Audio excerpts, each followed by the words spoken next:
And we are set to go, fight fans. This is about 3 rounds scheduled at a catchweight 151 pounds.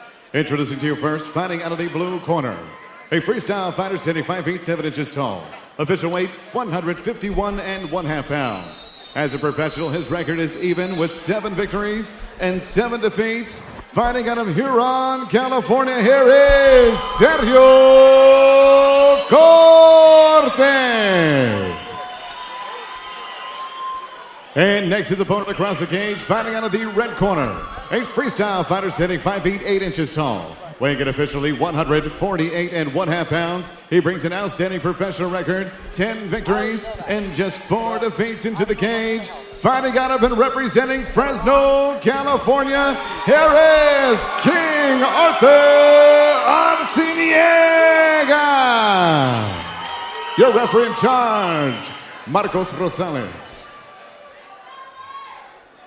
Marcos Rosales will oversee this catchweight affair between Art Arciniega and Sergio Cortez. I'm TJ DeSantis along with the mastermind Jordan Breen, Javier Showtime Vasquez. Here at Tachi Palace Fights 13, unfinished business in Lemoore, California.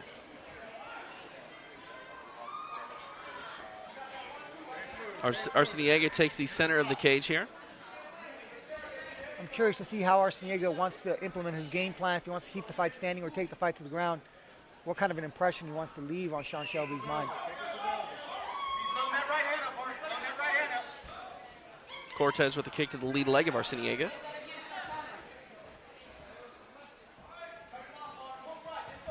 There's a shot, locks his hands, takes him down. And this is where Arciniega wants to be. If he can pass guard quickly, which he normally does, he's not a guy who normally wastes a lot of time on the mat. He's a guy, when he gets guys to the mat, looks to finish really, really quickly. We've seen tonight, guys aren't getting paid by the hour here. I'm sure Arciniega will want a first-round finish, as we've seen proliferate tonight. Cortez just kind of hanging on to Arciniega's head. Isn't really making any kind of effort to put his hands on the ground, put his back to the cage, and look to stand up. He's just kind of holding on. If he does that, he's going to end up getting his guard pass and mounted. I mean, frankly, that's something that you see is normally a red flag. I mean, he's what, a double-arm guillotine? This you gotta be efficient with your energy and squeezing something like that and holding on to that. You kind of trying to figure out what he's thinking by doing something like that. It looks like Cortez is really just stalling for a stand-up. That's what he wants here, and Arciniega is going to have to work to avoid that, but referee doesn't seem to be too concerned about standing him up at this point, really letting Arciniega try to get free and work, and he does get out of that vice grip for a moment here. Let's see if he can work some punches to the body, maybe to the head. Well, not to get on the soapbox or anything, but that's what's flawed about stand-ups. The guy gets taken down. He's terrified to have his guard passed. You're going to reward him for just getting double wrist control and clinging them to his chest. It's ridiculous. And that's how you punish guys for double wrist control. Elbows over the top. 2 minutes into this catchweight contest, Art Arciniega on top of Sergio Cortez here. Cortez just looking to hang on and get the stand up. He's closing his guard high up on his back, controlling the hands, not doing much else. You know, and his back is against the cage here. I don't know if that was a very strange armbar attempt. I don't know what that was by Cortez, but Arciniega not falling for anything here. Cortez really should try to get to his hip, maybe try to wall walk, but as he said, just very content to try to sit here and hope for a stand-up. And at this rate, he might have to wait until the beginning of the second round. At the very least, he can also try to create an angle, putting the foot on the hip, clearing one of the knees out, and creating an angle so he's not directly in front of Arciniega.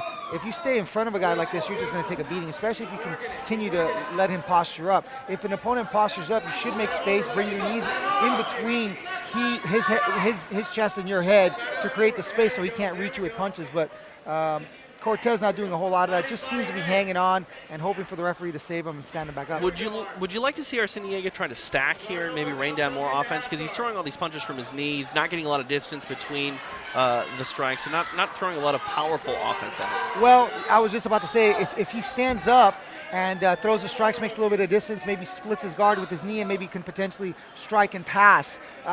It's okay to stay on your knees initially to make sure that the guy can't get away from you. But once you realize that Cortez isn't going anywhere, he's just going to stay here and kind of stall it out, then it's kind of okay to posture up and potentially get him kicking up at you to pass the legs off of a kick. Looks like Arciniega might just be trying to tire out Cortez. He's going really, really hard with that cross face, digging deep into the body. It looks like he just wants to take the wind out of his sails so he can't keep just hanging on to him and trying to stall.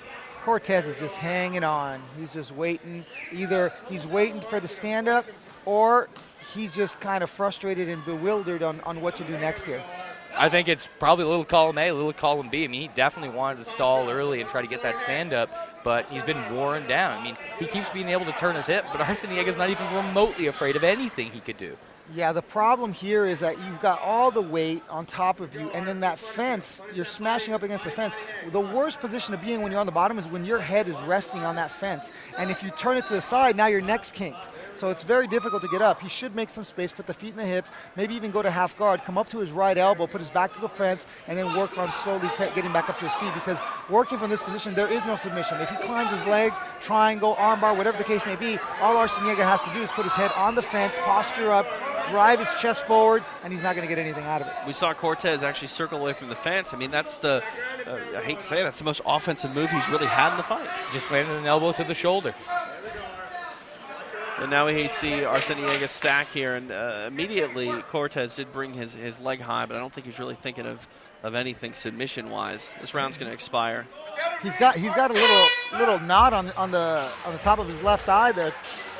Arciniega does, and he took some shots. He's got a bloody nose, so he was doing some damage from the bottom.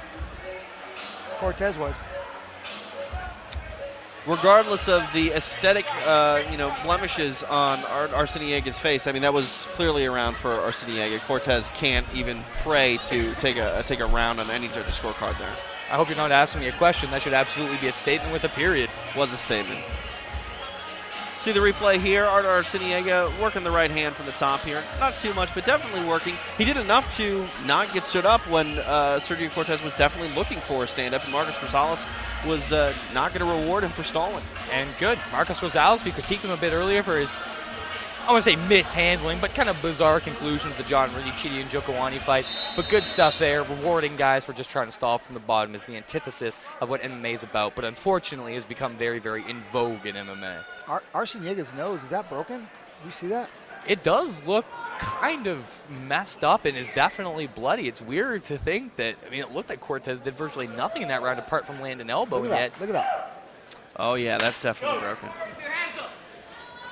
I'm wondering, was it like that before the fight, or was it maybe he caught an up kick or something? This isn't Arciniega's first fight in mixed martial arts, so it very well could have been broken. I think it was, as Javi mentioned, I think it was in the up kick flailing. I think one of them kind of caught him in the side of the face. Because his nose was bleeding, so might have missed that one. We see Arciniega here working the clinch, putting Cortez into the corner. From that position, Arciniega could hook with his right leg around the outside. Oh, down he goes anyways, but to trip him to that same left side of Cortez using Arciniega's right leg. He should be hooking on the outside of the leg because he's putting all the weight on that right leg, Cortez is, so he can use, Arciniega could use his right leg to hook Cortez's left leg, and not so much now, but if he starts putting more weight over, Cortez starts putting more weight over his right leg, Arciniega can hook with his right leg on Cortez's left leg and take him down with a little sweep, leg sweep. See Arciniega here working the dirty boxing. Is there an opening for a standing elbow here, Jordan? I mean, any time that you're sort of vertical there is, but here it's not going to matter. He just finishes a single leg. Now, he'll probably have a lot of opportunities for elbows, but not of the standing variety. There he goes. He gets the half guard. Steps over, gets the half guard, gets the underhook, and now it's go time for Arciniega. He's going to start elbowing, probably passing guard. Takes the back, one hook in. See if he gets that left hook in. I have a feeling Arciniega might be able to close the deal this round. He does get the hook in. Both hooks in now, trying to work a rear naked. He's got the body triangle. That prevents Cortez from turning, and he's going to slowly start working on the choke. Cortez kind of trying to control.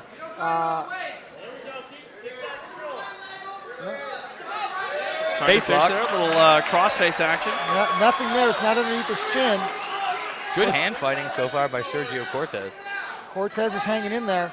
You might scoff at a crossface like that at times, but those things hurt and definitely make you move. If you can do it, you can do it. Shinya Aoki tapped out Rob McCullough with one, tapped out Lyle Beerbaum with one. If you know what you're doing and have a real strong grip and control a guy's body so he can't escape, you can just rip someone's face off and force him to tap, whether or not it's on a level like this or the highest levels of MMA. Arciniega is kind of cross-facing underneath Cortez's nose, trying to raise his nose up and hook underneath his chin. So he's kind of hooking up under his nose and trying to hook underneath his chin. Half the round remains for Arciniega as the back of Sergio Cortez. Arciniega might want to decide to mount here and try. Well, he's underneath the chin now, but he's okay. Cortez is okay. He's just going to peel that hand away, look into him, and put his back to the ground. He could maybe switch to an arm triangle there and move off, but he's content to fish with that rear naked. I'd like to see Arciniega turn and mount on top of Cortez, soften him up a little bit, get him desperate to turn his back again, and then in the transition potentially catch underneath his chin, because Cortez is doing a pretty good job of controlling the hands. He understands the position. Sometimes it's easier to catch a guy in the transition of him turning to his back as opposed to sitting here kind of in a stalemated somewhat position and letting the guy, because the guy already knows what he's going to go for. Arciniega also doing himself a bit of a disservice. Each time he gets this chin lock, he's pulling up with his gable grip, which is, I mean, painful, but it's not pushing down towards sinking the choke. So he's actually helping Hector Cortez relieve the pressure by sort of pushing his own body and his own choking arm in the right direction to free Cortez. Look at what Cortez is doing. He's kind of scooting his hips away, keeping the back of his head low on his chest, which prevents the rear naked choke because of the angle. Very interesting. Good defense. Minute 15 remains here in round number 2 between Art Arciniega and Sergio Cortez. See what he's doing? See how he scoots away? Boom, turns in. Very good defense. The minute that Arciniega went for that armbar, he felt it, moved, very, very smart stuff, and now he might be able to come out the back door here. Well, Arciniega's definitely been controlling this round, but he might end up on the bottom in the guard here. Not that Lightning's going to strike twice, but we happen to see a guy control 2 rounds from back mount earlier, and it didn't exactly do him much good in the 3rd round. Sometimes you pick your time, defend, and you're a little bit more efficient with your energy, because Arciniega's trying so hard to finish. He's burning energy, and Cortez seemed to be a little bit more relaxed and took his time, and you never know. Now he's on top, grounding and pounding, doing a good job at it. Good leg kick. Arciniega now in the bottom of the fight. He should have his hands up protecting his face so that Cortez doesn't throw a big overhand right or left to land on top of his head. I don't like that position Arciniega's taking, kind of rocking up to his elbows, because it makes his hands kind of useless. I don't like that position at all. Now there's not much time remaining here. Could Cortez maybe swing the judges? I mean, he definitely had his back taken for the majority of the fight, but now this is all him in the driver's seat. There was a big shot. He tried to jump into the guard, throw the big shot. Because Arciniega's elbows are on the ground, he can't protect his face. That was spirited stuff from Cortez, but I don't think there's any way that Arciniega isn't up 20-18 on all 3 of these judges' scorecards. Yeah, I agree. We'll definitely have to see Cortez change things up. Arciniega was in the driver's seat, had the back of Cortez for a majority of that round, fell on bottom. To his credit, wasn't in too much danger, but Cortez here tried to make the most of his superior advantage, kicking the legs of Art Arciniega. Let's see if maybe those leg kicks have any effect on him coming into the 3rd and final round. Maybe we'll stall his takedown attempts here. Javi was critical of this butt scoot from Art Arciniega, but what stands out to me, he just looks tired. Maybe he's waiting for the end of the round, but when we look at this replay, that to me looks like a guy that's just trying to catch a breath. Yeah, but I'd rather catch a breath with my hands up protecting my face than being up on my elbows. Well, the problem is when you try to catch a breath in MMA, sometimes you catch something a lot nastier. We head to the final round of this catchweight affair between Art Arciniega, King Arthur. He takes on Sergio Cortez here at Tachi Palace Fights 13 in Lemoore, California. Again, I'm TJ DeSantis along with Javier Vasquez, Jordan Breen, cage side in Lemoore. Cortez doesn't even look like he's breathing hard. He looks to be in really good shape, cardiovascular-wise. Touch the gloves here. Cortez has to avoid the takedown. Arciniega has a very good top controlling style. Good right uppercut by Cortez. Cortez might have been saving his energy. This might have been part of the game plan to come on strong the 2nd half of the fight. Earlier we said that it looked like Art Arciniega was trying to wear out Sergio Cortez. The role might be reversed here. And I mean, that's pretty much what we saw in the Martin Sandoval-Andrew Valadares fight earlier. It looked like Sandoval was wearing Valadares out, taking his back, buttering him up for maybe a late finish. I'm not sure whether or not Sergio Cortez is going to be able to make a lightning strike in the same way here. But nonetheless, I mean, Art Arciniega in the pre-fight promo basically said, Sergio Cortez, he's tough. If you were looking for one word to describe Sergio Cortez right here, tough is definitely it. Well-conditioned, even though he's not a guy you look at and think like, oh, wow, that guy's in great shape. But still fighting ably, defended really well, definitely tough. A totally apropos adjective for Cortez.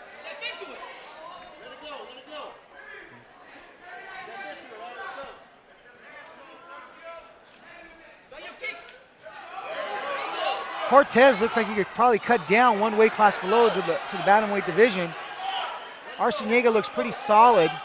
Looks like a solid 145er. Arciniega talking earlier today with us about basically being up around 165, 170 when he starts to pare down to 145. So definitely in line with a lot of the bigger guys at featherweight, whereas definitely Cortez, a guy who could stand to lose a few in spite of how spirited he's despite Cortez being fresh, he hasn't had a real big offensive output here in the third round, but a very nice sprawl to stay on his feet there. Man, he did a good job. That took a lot of energy out of Arciniega.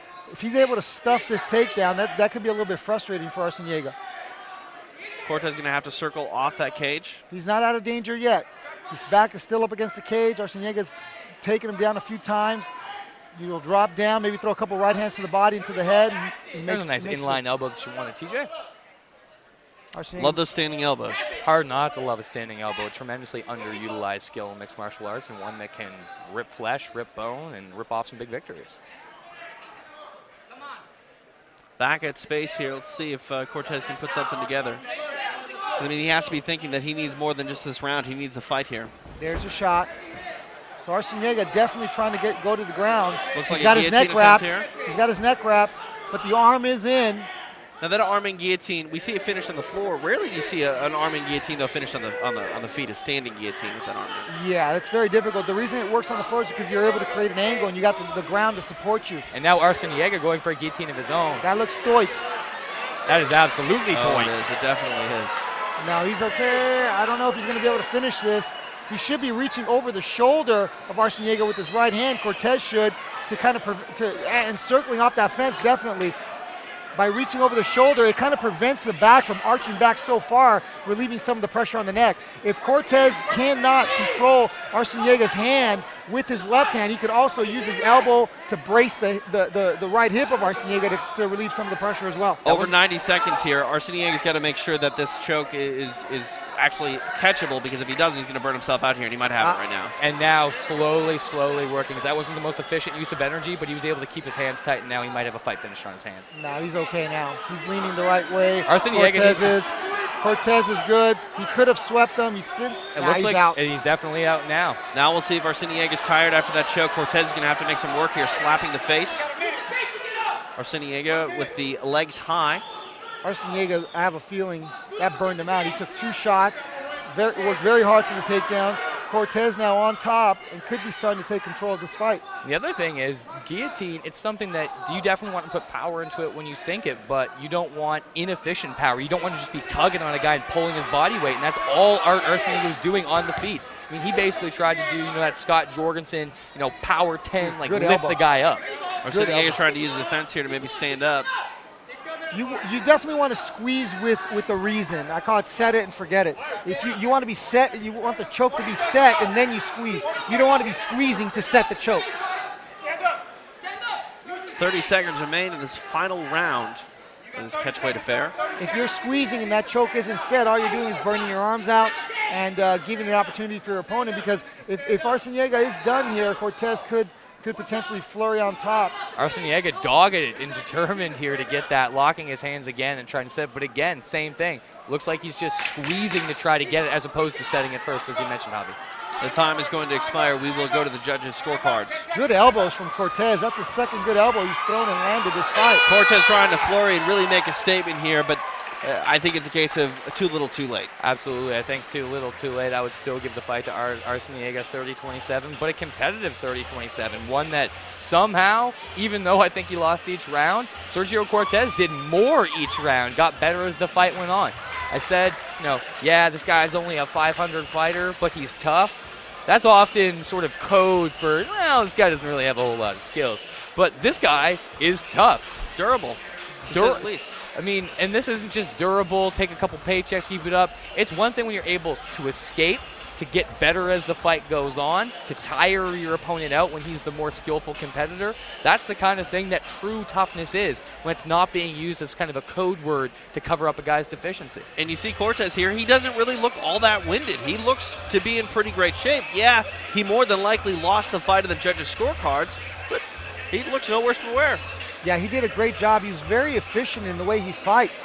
He doesn't really flurry or burn too much energy unless he's got good reason to do so, just the way he did at the end of the fight to maybe impress the judges and steal that round. I think I give the fight to Arciniega 29-28. I think he did a good job in the third round, but definitely a tough, spirited performance by Cortez. I mean, Cortez, not a guy that's going to light the world on fire, but if you're a fighter in this area, you're a manager, you got a guy, you want to test out how good he is, that's a guy that you want to get your guy in there with, get some good, tough rounds against a guy that's not going to back down, not going to quit, and not going to necessarily fade in the fight. If you can go in there, beat up Sergio Cortez, if you were able to finish him, a feather in your cap, because Arciniega is a good submission grappler, and try as he might, wasn't able to get the finish here tonight. And let's not say that Sergio Cortez may not be a contender. Who knows? He might be able to cut down to 135 and do something big. Let's go up to Joe Martinez and get our official decision here in Lemoore. And now, ladies and gentlemen, after 3 rounds, we go to the scorecards, and here are the judges' scoring totals. Both Dinkin and McKnight scored about the same, 29-28. And Steve Morrow has it 30-27. All three for your winner by unanimous decision, King Arthur Arciniega. Art Arciniega victorious tonight here in Lemoore after a year away from active competition. We talked about ring rust earlier. This was a good fight, I think, Javier, for Art Arciniega to knock that ring rust off.